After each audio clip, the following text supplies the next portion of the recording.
मैं हूं आबिद हुसैन शेख, आपका खैर मकदम है 4TV न्यूज कर्नाटक एक्सप्रेस में। महाराष्ट्र में कर्नाटक का बस पर पथराव। कुछ दिन पहले सीएम बसवराज बोम्मई ने महाराष्ट्र के जत जिले के 40 गांवों को कर्नाटक में शामिल करने की बात कही थी।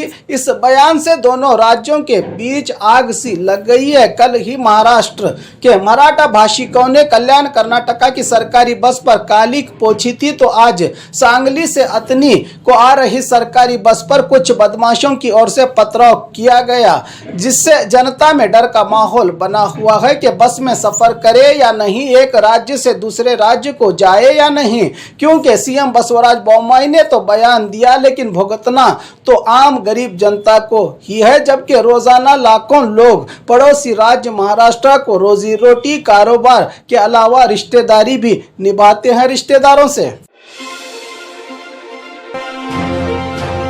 इस बार मुस्लिम डिप्टी सीएम की उठी आवाज। मौलाना शफी सादी का बयान। दक्षिण कन्नड़ा जिला में औकाफ की ओर से एक प्रोग्राम रखा गया था, जिसमें कर्नाटक का वक्फ बोर्ड चेयरमैन शफी सादी ने सभा को संबोधित करते हुए कहा कि हमें पार्टी या संगठन से कोई मतलब नहीं, हमें हमारे मजहब जरूरी है। लिंगायत, ब्राह्मण, वक्कलिगा समुदाय भी अपने अपने समाज के लिए आवाज उठाते हैं, तो हम क्यों चुप रहें। विधानसभा में मुस्लिम समाज से 2 विधायकों को जाना ही होगा और डिप्टी सीएम बनना ही होगा, तभी समाज का भला होगा। आने वाला समय बहुत ही नाजुक होगा। अगर मुसलमान को समाज में जीना है तो सियासत की ताकत का होना बहुत जरूरी है। दक्षिणी कन्नड़ा जिले में अल्पसंख्यकों की बड़ी तादाद होने के बावजूद भी मुसलमान को यहाँ कामयाबी नहीं मिलती, क्यों का सवाल किया शफी सादी ने।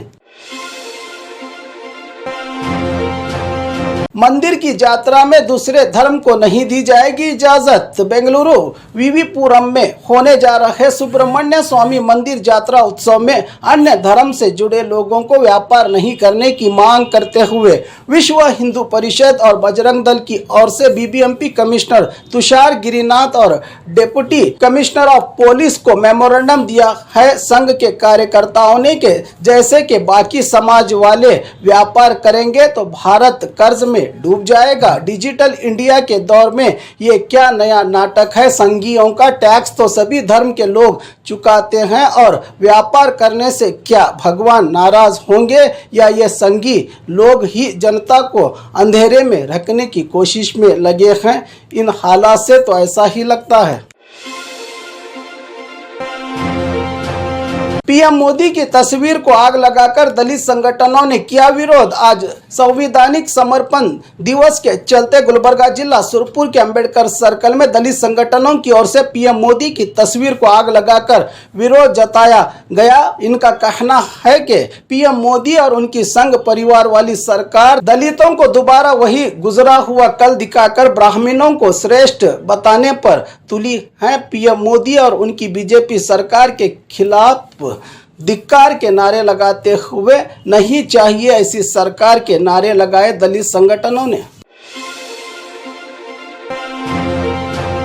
कानून को अपने हाथ में लेकर हमला। पुलिस में हुई शिकायत दर्ज। मंगलुरु में कुछ भगवा संगठन आज भी कानून को अपने हाथ में लेकर गुंडागर्दी कर रहे हैं, इन्हें रोकने वाला भी कोई नहीं। मंगलुरु के कारकल में बस में जा रहे 2 अलग अलग समुदाय से जुड़े लड़का और लड़की को देखकर भगवा संगठनों के कार्यकर्ताओं की ओर से जानलेवा हमला किया गया है। इस पर घायल हुए युवक ने कदरी पुलिस थाने में शिकायत दर्ज करवाई है। अब देखना है कि पुलिस ऐसे गुंडा मवालियों की गिरफ्तारी करती है या और भी कानून को हाथ में लेकर मनमानी करने पर छोड़ देती है। ये तो आने वाला वक्त ही बताएगा। कांग्रेस के कारपोरेटर की पार्टी में आइटम सॉन्ग। कर्नाटका प्रदेश कांग्रेस कमेटी के अध्यक्ष डीके शिव कुमार का क्षेत्र रामनगर के 19 नंबर वार्ड के कारपोरेटर दौलत शरीफ अपने जन्मदिन की पार्टी में महिला डांसर को बुलवाकर आइटम सॉन्ग करवाया गया, जहां पर ऐश और मस्ती करते दिखे नेता और बाकी लोग, जिनका वीडियो सोशल मीडिया पर खूब वायरल हो रहा है। इस पर कई सवाल उठे हैं कि क्या कांग्रेस पार्टी में सभी ऐसे ही अय्याशी करते हैं या सिर्फ कुछ लोगों की ओर से पार्टी का नाम खराब हो रहा है, क्योंकि आने वाले 2023 विधानसभा चुनाव के नजदीक क्या पार्टी सही आदमी को उम्मीदवार का टिकट देगी या कोई ऐसा ही अय्याशी करने वाला नेता ही जनता के आगे ठहराएगी।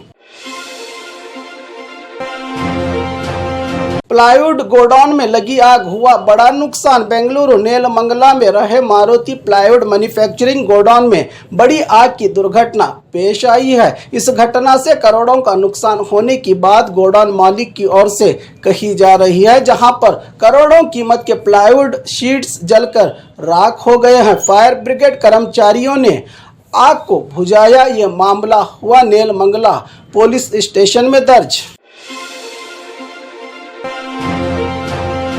आवारा कुत्तों से जनता परेशान। हुबली शहर के कोप्पिको रोड पर सड़क के आवारा कुत्तों की ओर से रास्ते से चलकर जा रहे दो युवकों पर हमला कर काटने का नजारा सीसीटीवी में हुआ है कैद। नीचे गिरने के बाद भी युवकों को काटना नहीं छोड़ रहा था सड़क छाप या आवारा कुत्ता। इस पर पालिका की ओर से इन कुत्तों को पकड़ने की गुहार लगा रहे हैं स्थानीय निवासी। सेल्फी ने ली युवतियों की जान। बेलगाम के कर्नाटका महाराष्ट्र सरहद पर रहे किटवाड़ वाटरफॉल्स में बेलगाम शहर से 33 लड़कियां पिकनिक स्पॉट के नाम से मशहूर सरहद पर रहे किटवाड़ फॉल्स गई। लड़कियों में से 5 लड़कियां सेल्फी लेने के चक्कर में पैर फिसलने से पानी में डूबकर 4 की मौत और एक जिंदगी और मौत के बीच संघर्ष कर रही है। मौके पर पहुंचे पुलिस ने जायजा लेकर मामला दर्ज कर लिया है, जिसमें आसिया, कुदसिया, रुखसार, तस्मिया ने अपनी जानें गंवाई हैं। वोटरों की चोरी यानी नकली नोट प्रिंट करने के बराबर है। डीके शिव कुमार। बेंगलुरु में केपीसीसी अध्यक्ष डीके शिव कुमार ने मीडिया के जरिए कहा कि राज्य में हुए वोटर लिस्ट से मतदाताओं के नाम डिलीट कोई साधारण घटना नहीं बल्कि बहुत ही गंभीर घटना है। जिस तरह नकली नोट प्रिंट करना देश के साथ गद्दारी है, उसी तरह वोटर आईडी से काबिल मतदाताओं को उनका संवैधानिक हक छीनना भी एक ही है। सरकार कानून का उल्लंघन करके एक निजी कंपनी को सर्वे करने देने से आज ये घटना सामने आई है। इसके पीछे कौन है और किसकी है यह साजिश पता लगाने की बात कही डीके शिव कुमार ने। तहसीलदार फंसा लोकायुक्त की जाल में। बेलगाम जिला कित्तूर तालुका तहसीलदार सोमलिंग और उन्हीं के दफ्तर में काम करने वाले क्लर्क प्रसन्ना ने कित्तूर निवासी राघवेंद्र इनामदार नामी व्यक्ति से उनके पिता की जमीन को इनके नाम करवाने के लिए 5 लाख की रिश्वत मांगी थी। तहसीलदार और क्लर्क ने इस पर लोकायुक्त के शिकायत करने पर लोकायुक्त अधिकारियों ने रंगे हाथों पैसों के साथ तहसीलदार सोमलिंगा और क्लर्क प्रसन्ना को गिरफ्तार कर बेलगाम ले गई पुलिस। दोनों राज्यों में शांति के लिए महाराष्ट्र सरकार के साथ बातचीत की गई है। सीएम बसवराज बोम्माई। बेंगलुरु में सीएम बोम्माई ने कहा कि हमारे बस पर कुछ लोगों ने पथराव करके कालिक पोछी है, ये बर्दाश्त करने की घटना नहीं। इस पर मैंने गृह मंत्रालय और महाराष्ट्र के सीएम से भी बात की है। पूरी शांति से भाईचारा के साथ दोनों राज्य की जनता रहे। कोई भी अपने हाथ में कानून को लेकर मनमानी नहीं कर सकता का बयान दिया है राज्य के सीएम बसवराज बोम्माई ने। लेकिन जनता की सुरक्षा की जिम्मेदारी कौन लेगा, ऐसे कई सवाल हैं राज्य की जनता में, क्योंकि कर्नाटका में भी बीजेपी की सरकार है और महाराष्ट्र में भी बीजेपी की गठबंधन वाली सरकार। बीजेपी वाले चाहे तो इसे बड़ी आसानी से निपटा सकते हैं। और खबरों के लिए देखते रहिए 4 टीवी न्यूज़ कर्नाटक एक्सप्रेस।